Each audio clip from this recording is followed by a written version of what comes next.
Detik-detik Ahmad Sahroni 7 jam sembunyi di WC saat rumahnya dijarah, kabur lewat atap tetangga. Detik-detik Ahmad Sahroni sembunyi di WC selama 7 jam saat rumahnya dijarah. Adapun Ahmad Sahroni masih terus jadi sorotan.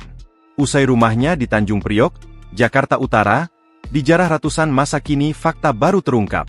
Ternyata mantan anggota DPR RI itu bersembunyi di dalam toilet lantai 4 sekaligus rooftop rumahnya selama sekitar 7 jam. Isu sempat beredar bahwa Sahroni kabur ke Singapura saat rumahnya dijarah. Namun, kabar itu dibantah staf pribadi Sahroni, Tabroni. Menurut Tabroni, saat penyerangan terjadi, Sahroni bersama staf dan sejumlah tamu berlari ke rooftop. 8 orang terjebak di sana, termasuk Sahroni. Karena tidak membawa ponsel, Sahroni sulit dihubungi hingga malam.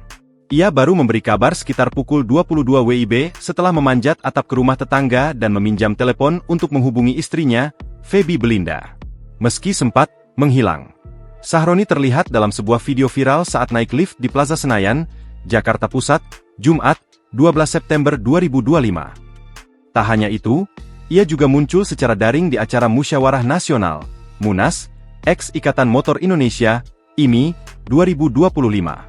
Sebagai Sekretaris Jenderal IMI, Sahroni memberikan sambutan sekaligus menyatakan dukungan penuh kepada Moreno Suprapto sebagai calon ketua umum berikutnya. Kasus penjarahan rumahnya kini resmi dilaporkan ke Polres Metro Jakarta Utara pada Senin, 1 September 2025, malam melalui kuasa hukum.